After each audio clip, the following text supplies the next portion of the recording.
Armand, Lestat, and Louis have to be some of the sexiest vampires that I have ever seen put to film.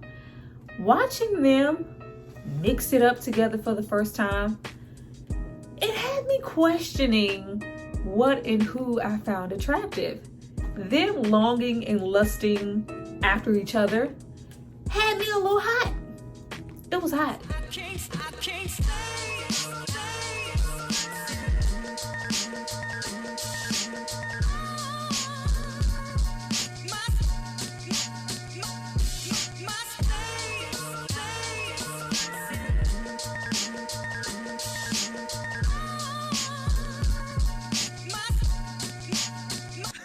Hi you guys, welcome back to my channel. It's Tyra here with another struggle review, here to discuss Interview with the Vampire. Now this movie is from 1994 and it stars Brad Pitt and Tom Cruise.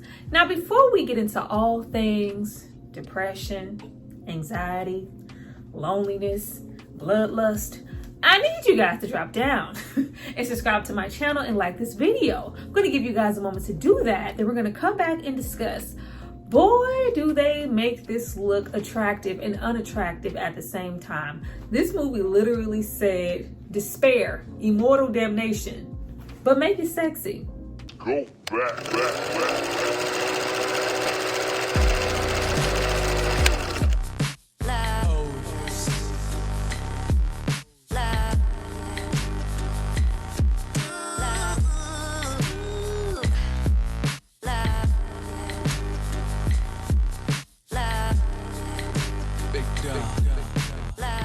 Now that you guys have hopefully subscribed to see more of me, let's get into this movie. But before we jump into the video, I have to give a shout out to the person who paid for it and requested it. So if you happen to walk this earth for centuries searching for your one true companion, it's not because of me. It's because of this person right here. Thank you so much for supporting me and paying for this content.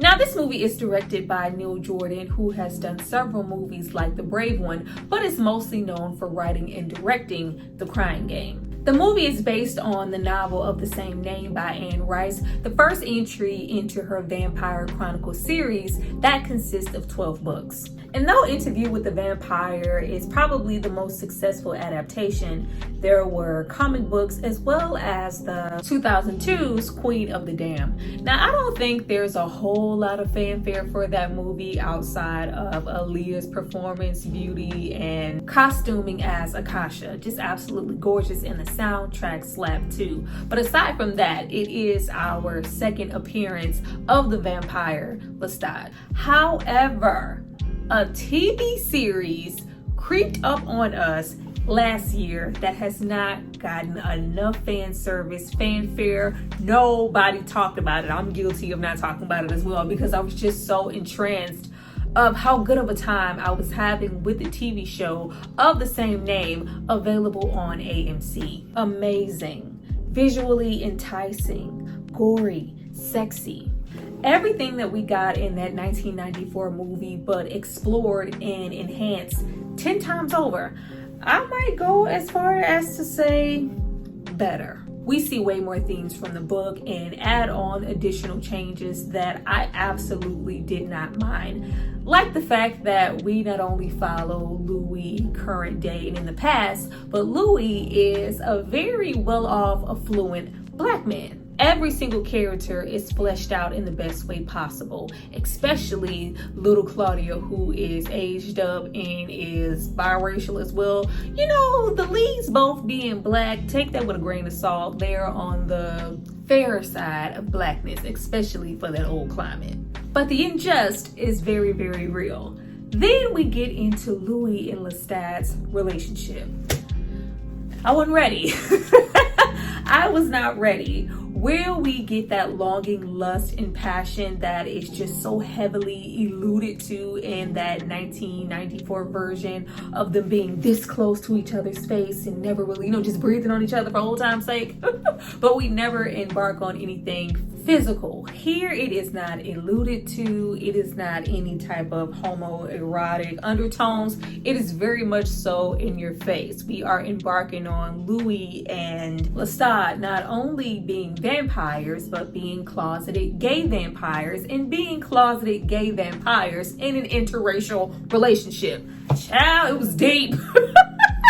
Just far too much to explain here, and this review is not about that version. But between Louis's brother's introduction, Paul, draped in all of that heavy religion, his death, which I'm still not 100% sure that Lestat didn't cause to have Louis all to himself.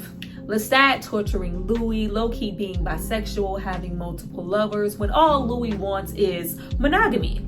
Would Louis become a monster and eat that damn baby? Claudia being just as equally as devious, outsmarting Lestat. The appearance and the unveiling of Armand. Lestat being a very abusive spouse, and Louis not even acknowledging himself to be a victim. Between that great acting, between the really intense love scenes, like, if you have not seen the series, do yourself a favor and go watch it. Now, getting back into the film adaptation, where there is no sex because there is no sex in the book. Watching this as a kid, teenager, you could not tell me that there wasn't some whole lusty sex in that Anne Rice book that they were gradually like sweeping under the rug or skipping over, because for that time period, they maybe didn't know how to embark on that in a film. No! There is no sex in the book. When I tell you I was flabbergasted, there is, just a bigger theme of longing and wanting companionship and a partner. And it's not so much meant in a sexual way, even though we hitting Brad Pitt, Tom Cruise, and Antonio Banderas all up in this area. Getting 3 of the most attractive men in Hollywood at the time to portray vampires was a brilliant idea. Before this film, like a lot of vampire adaptations, were they sexy? Yeah. More so along the mysterious, creepy side, but here they are just drop dead gorgeous, especially when you get into Brad Pitt. I remember watching this movie and just being downright speechless at how gorgeous he was, almost having this masculine yet feminine quality to him, which really lends itself well to a character like Louis, who is constantly in all of this despair and just has this sensitivity to him in comparison to Lestat. Like, Brad Pitt, this was really that role, I think, that let people know that he could act and he wasn't just strictly a pretty face, or he could be a pretty face and act at the same time, which of course he went harder later on with roles in Seven and stuff like 12 Monkeys and so on and so forth. But this was his first real big movie. Getting into Tom Cruise, who Anne Rice just did not want at all for this movie. Like, she was so upset at the casting of Tom Cruise, never believing or seeing him to be her Lestat, which made him go even harder in this role. He is not my favorite actor by far, but this is definitely my favorite performance from Tom Cruise. He is so convincing here as the controlling, bloodthirsty, animated Lestat. Like, really, really great performance. Going out of his way to prove Anne Rice wrong about the casting choice. Even wanted Brad Pitt and Tom Cruise to exchange roles, with Brad Pitt being Lestat. I was like, girl, no, sit down. Now, of course, in the end, she humbled herself and realized just how brilliant his performance was and was really happy with the finished product. I also didn't know that the late, great River Phoenix was supposed to portray Daniel, the reporter in the movie, but of course, died a few weeks before the filming started on the movie and the role was taken over by Kirsten Slater. I thought it was really commendable that to honor him, he gave over all of his salary to River's favorite charity. And lastly, getting into little Kirsten Dunst. Like, Kirsten Dunst reminds me so much of Dakota Fanning, especially as a child actor. They've been here before. They've been here before, just enough to stand so deeply in their roles, command a room, hang with actors who are 10 times older than them, and just command the whole freaking scene. She is so good here, aging through the times as 10-year-old Claudia on up to, 30, 40-year-old Claudia. Just like Brad Pitt, this was one of her first real big feature roles, and she knocked it out of the park. Every time I watch this movie, it just behooves me and how good she is here. Like, oh, fabulous. Now, we open the movie with modern day Louis being hounded by reporter Daniel to share his life story, even though he's about to become a potential meal due to Louis being a 200-year-old vampire. But with Louis finding the opportunity to finally share his life story with someone a bit more appealing, Daniel is spared and simply left to listen. Back to the 1700s we go. I love how the movie tries to gloss over the fact that Louis is a whole menacing slave owner with the whole plantation, but it's like he's a nice enslaver. When I do not believe that that was the case at all in the book. However, here he is just absolutely distraught at the fact that he has lost his wife as well as his child and simply wishes to die.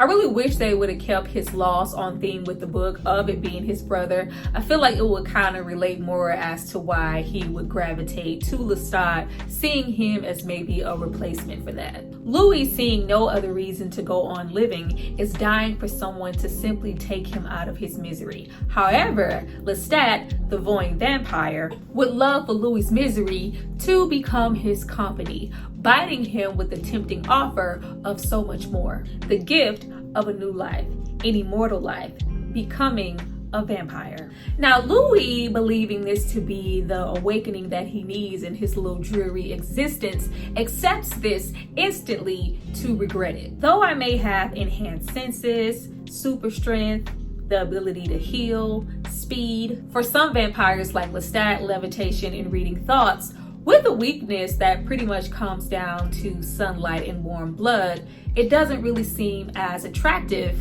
when Louis is faced with losing the humanity that he took for granted when he was alive.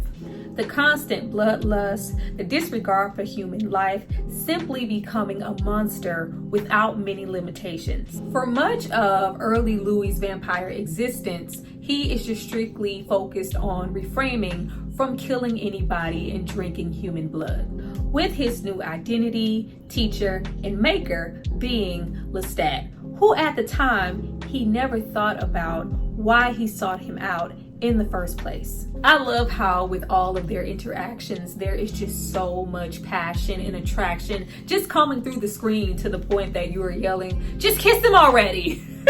Just kiss. There's all this panting, heavy breathing, just really, really strong chemistry. But we take that and then we take out scenes from the book like Louis not having his own coffin right away and pretty much sleeping on top of Lestat in his coffin. Like, nah, that's too much. Let's take that out. Like, older Tyra did a whole lot better at separating the sex from these vampires because there wasn't any. I just thought that this was like really gay coded at the time and they wanted each other. No, it took me a minute to digest the fact that it was never about sex or anything sexual. It was way beyond that. The biggest detriment and killer to these vampires like Lestat, Armand, is time. And finding someone or anyone that they feel like could be an outside link to bring them into the now or even just deal with the time that continues to change, roll by, the many people who come and go and die throughout the decades and centuries, the vampires themselves who can't deal with the time. If I can find a link that could be that for me, it means everything. I want it, I desire it, I need to control it to make sure it's always here, but that doesn't mean that I want it in a romantic way, even though we're this close. Even though we're this close, that's not what it is. It's very much so sort of an asexual type of situation. Now, where Louis is often sad, sunken, sullen, having this strong disposition, outside of his passion for restraining and trying to get into more of their history, Lestat is completely different. At least at first glance, he seems to bask and really enjoy every single liberty that being a vampire gives him. I am a godlike, superior being, often killing for sport. Things like age and societal standing matters to him. Depending on wealth, occupation, and culture, your blood could taste completely different, mostly preferring young tenderonis. Lestat is a cocky, often loud, sadistic little predator who loves the idea of prey, even takes out time to taunt and play with his food. Lestat is the fucking riot that you love to watch unfold in this movie, as he just sporadically runs around doing whatever the hell he wants to, because Lestat is so fresh, it's so fun, especially in contrast with Louis, who just pretty much does this the whole movie. Like, so much despair on the face. I love the fact that the despair is just absolutely real, because Brad Pitt did not want to be a part of this project. Once he got the role, getting his script 2 weeks ahead of filming, which he absolutely hated, the cold, dark night shoots just felt like he was suffering and starting to really become depressed, to the point that he tried to buy himself out of the contract and just be done with this movie. So all of the like it was real. Yet another thing I wish they would have kept from the book: Lestat coming from really poor, lower class means before he became a vampire and turned himself into who he wanted to be, which is why he basked so much in the opulence of the time, constantly wanting to be surrounded by things he could never afford and constantly wanting to feed on the rich. Whereas you had Louis, he always came from money, so he kind of like turned his nose up at him, like very, very snobby with that contrast, just really adding more layers to who they are, but we ain't had time for that. We also don't make time to tell Louis anything about the vampire culture, his past, his maker, any history, any facts, or even the fact that there are other vampires out there and where they may be located. Because from the moment that he met Louis, he clinged and decided to turn him, or gave him the option to turn him, because he saw someone just as lost, uninspired, and lonely as he was. Though Lestat may always look in control of his destiny and having the time of his life, he is also miserable enough to keep Louis at bay, only sharing a certain amount of information, because if I tell you that there are others like us, or you find out more, you're going to seek out and want to go discover that, leaving me by myself. Lestat knew from jump that being a vampire was often a miserable existence. Killing and doing whatever the hell you please can only be fun for so many goddamn centuries. But where he made the mistake was believing that he could mold Louis to be an enticing vampire, share those same sentiments he does about killing and having that bloodlust and bask in the opulence just because it's your pure right as a vamp. Louis don't want to do none of that. Louis has no interest in being a murderer. Louis has no interest in being impulsive, sharing in all those liberties that Lestat just feels like are so amazing. Louis is often incurably lonely and sad, child lost in the gutter with the rats in the dirt, where he feels like he belongs. You know what? I need to find a way to make sure that he doesn't leave me. Here comes Claudia, our Band-Aid baby. Lost and alone due to her mother dying from a plague of disease, Louis, trying to console her, bites her instead due to his thirst. Lestat, knowing that his love and his guilt for Claudia would keep him around, instead turns her into a 10-year-old baby vampire. We now have a daughter, investing different qualities into her, where Louis is the more maternal, brotherly figure, the nurturer, often showering Claudia with care and love. Lestat, on the other hand, introduces her to high society, the best of the best, piano, music lessons, dresses, fabric, dolls, and most importantly, sees her as this strong, potential, teachable pupil that Louis never was, with her desire and impulse to kill being very strong and very consistent, very up to par with Lestat's. Once again, Kirsten Dunst is amazing here, aging through the years, going from a child to a 30-year-old adult. It's not simply with the clothing, it's her mannerisms and her voice and the intellect in the way that she speaks to Louis as well, just really commanding every single scene. But with years and age grows Claudia's unsatisfaction with her current life and inability to age like every other woman she sees. No matter what I do, I will never reach womanhood, resenting Lestat alone for her state until she's made aware of the role that Louis played in it. But eventually the love that she has for Louis overcomes that to where Claudia feels like the best thing that they could ever do is go out on their own and seek something else, even though Lestat would never allow that to happen. Operation Kill Lestat commence. This is the part of the movie where the special makeup effects get really, really good, even though the simplistic things like the pale skin, the contacts, and the veins in their skin is, it's doing what it needs to do. On Lestat, the zombie Lestat who keeps coming back to life, with Claudia being the little deviant she is. I love the fact that all of the traits that Lestat championed, being devious, sneaky, secretive, conniving, getting him to drink that warm blood and getting the opportunity to slit his throat to watch him drain out. Really, really good special effects. Like, oh my gosh, really, really good. His body just beginning to look sunken in to where he is just completely empty. Them rolling that body into the swamp with the alligators. It looks so good. I was like, damn, this good. Where Claudia is just ruthless and unconcerned. Like, child, let's get this over with. This is as simple as cutting off my hair like I just did. We have Louis be really indifferent about it. Oh, this is not what I wanted. Like, even though he still does the heavy lifting, putting that body into the swamp. It's even better when Lestat returns before they voyage to Europe to seek out his vengeance on Claudia. Claudia, you've been a very naughty girl.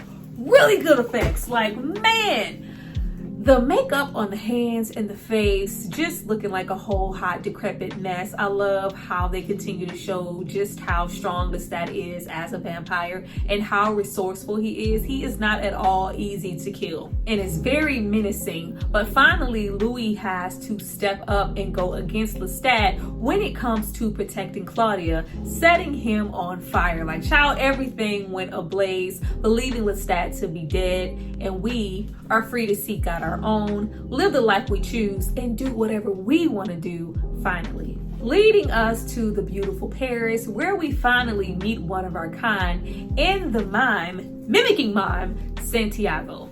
Such a great scene. I don't know why Santiago mimicking all of Louis' movement is just so comforting to me, but it just is. I love that scene. It's also Louis' first introduction to Armand, aka Antonio Banderas, aka Puss in Boots. Like, I was trying so hard not to hear Puss in Boots.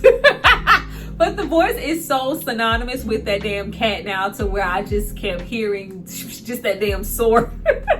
But Armand instantly wants Louis bad. Like, everybody wants Louis. Louis is a hot commodity. The last vampire who has an ounce of care and humanity, sympathy, sincerity, a quest, just a higher stake of purpose that all of the other vampires just don't seem to have, instantly becoming nothing more than monsters who like to feed on humans. But these particular vampires take it a step further, hiding in plain sight, performing in theater as vampires who are feasting on an innocent human girl for theatrical purposes, even though it's actual, factual, real, unbeknownst to the crowd. I love how the crowd is like, oh my God, oh, like, if y'all so disgusting, why y'all ain't help her?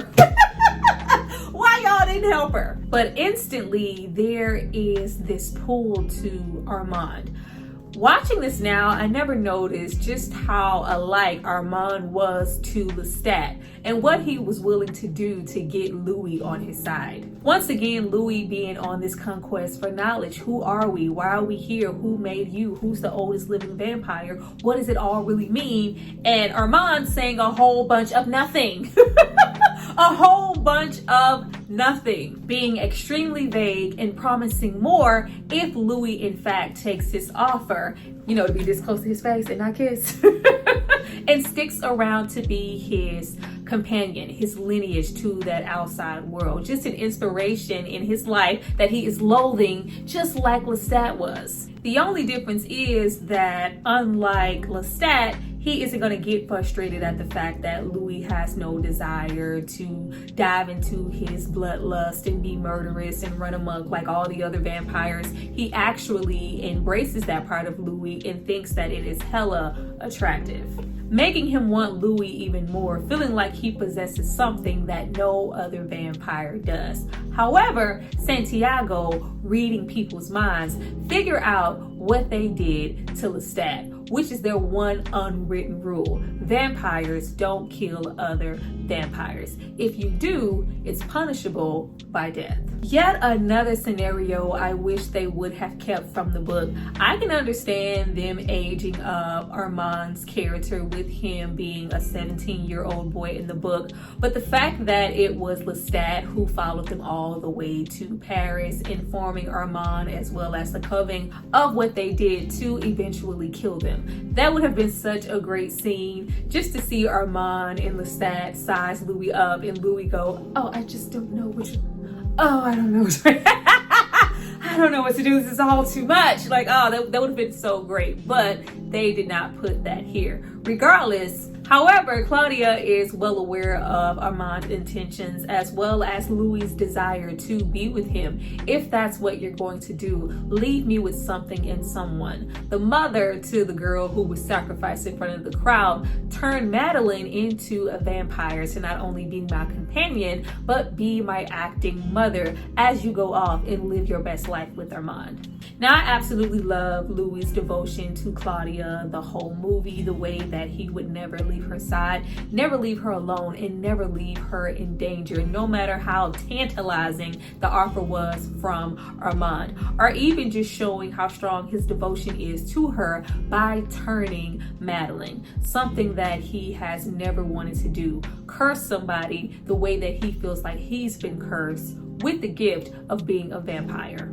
Now, that infamous kiss between Brad and Kirsten didn't need to be here. It did not need to be here. It did not serve any type of purpose. You really got into Claudia's maturity and the love that she had for Louis, or the loss of him, without that. So that little, it is so brief. I'm like, we didn't need that. Not only did we not need it, but she was 11 and Brad Pitt is 30. Stop it, Hollywood. Brad Pitt and Kirsten's acting was top tier enough for us not to need a small gesture of a goodbye kiss to drive the scene home. Is that in the book? I don't know. Go read the book. But we cannot even bask in the moment of finally having a mother figure because they are snatched up by the coven, who plans to bury Louis alive and burn poor Claudia to a crisp. With Armand listening on, Armand would never stand for this. Armand, like this is also it is crazy with how old they are as vampires. This is the portion of the story that you have Louis really grow up and step into his manhood, even though, you know, he was 24. At the time that he became a vampire, he is still considered a baby vampire. This is where he realizes, I don't need validation. There is nothing that you could teach me, and definitely not Lestat. I am who I am all on my own. If you are willing to do something like allow the person I love most in the world to be burnt to a crisp just so you can selfishly have me to yourself, then I don't need nor do I want you. Which is not totally true, because they are together for many years in the book after Claudia's death. Living their best life in their best relationship until, you know, they gradually go apart. It was not no instant change. But this is probably my favorite scene in the movie. Just Brad Pitt buried yelling Claudia, and every single time it never fails, even though I know that their clothes get burnt to a crisp as well. When the sun is peeking out and it's like, oh my God, I'm like, get under them big ass dresses. If y'all get under the dresses, maybe that could protect you. You know, like, get under the dresses. I'm always yelling, like, but no. She is dead, and this just sinks Louis. Now, of course, he seeks out his vengeance for Claudia, killing every single person in that coven, which I love. I wish, you know, the Coven put up a little bit more of a fight. It almost felt too easy for him, but it was just like, yeah, I'm stepping into who I am. Like, I don't need protection. I don't need, you know, anybody's affection, history buffs. Like, no, I'm Louis and I'm gonna be that, especially now that I don't have Claudia. I am absolutely alone, and I definitely don't want to attach myself to Armand, who didn't give a damn about his own Coven or Claudia. He is no better than Lestat, only thinking about himself. We go on without a companion, without a crutch, being the independent woman we always knew Louis could be, okay? I love the scene where we watch the years change through film and movies via Louis' eyes, and we kind of transition into the 80s where he finds Lestat. Really, really great scene. Where the hell has Lestat been all this time? Where was Lestat all this time for it to be the 80s and Lestat still looks every bit of at least the 1900s? Not my favorite, even though I know that it was for dramatic effect and to show just how much more Louis was equipped to change with the times and really grow as a person and survive than more of Lestat or in Armand. But it's just like the likes of Lestat would never. It's such a starving recluse because homie needed a meal, to the point that it's the 80s and we don't know what artificial light looks like coming through a window. Like, it just it just was not giving, even though Tom Cruise's performance was really, really delivering, really being that old school, you still remembering and hovering over old times, how I used to be. Oh, Louis, still beautiful, so you're coming back to me to restore me to my glory? No, I'm gonna leave you here. Ain't nobody got time for you to be rampaging through the streets. But it really shows just how strong Louis was. The fact that he could survive without a companion, without Armand, without Lestat, even without Claudia through the years, whereas we had Lestat, child, he just pretty much suffered and died because he did not have anybody by his side, bringing us back to current day, where reporter Daniel does not see it as a cautionary tale, but something to seek out. Don't you need me as an outside link? Don't you want to, change me into a vampire? I want the gift. I want what you have. You clearly learned nothing. Intimidating him to only disappear. Like, I really wish they would have stuck with the book where Louis pretty much got fed up and actually fed on him, really getting into that transition of Louis from the 1700s up into now. Very much so, I'm not a killer, but don't push me. In the book, Daniel is so passionate about becoming a vampire, he goes to seek out Lestat and finds Armand instead, who bites him, turning him into a vampire, and they live their best life. Like, there were so many layers left to explore. However, we do get a kicker of an ending with Lestat waiting in his backseat, biting Daniel, returning to those former glory days of Lestat, except now we are in modern day. Really good layers. Once again, something that could have rolled over into a whole nother film. Oh, Louis, like, shut up. I've been listening to him drag on for centuries. It is now my turn and my story. Child, I guess his story was supposed to be Queen of the Damned. I mean, there are, things I love about it from what I said earlier, but that was just not the same tempo of the Lestat that we got here. I would love to see that continue on. Well, you guys, that was my review for Interview with a Vampire. I hope you enjoyed it. Please drop down and tell me if you did. What did you think about my review? What do you feel about this movie? When is the last time that you've seen this movie? And what's your favorite scene or favorite character? I look forward to reading and responding to all of those things. Thank you guys so much for watching this video. Be sure to like, share, subscribe, because that helps me out. I see you guys next time for my next review. Bye.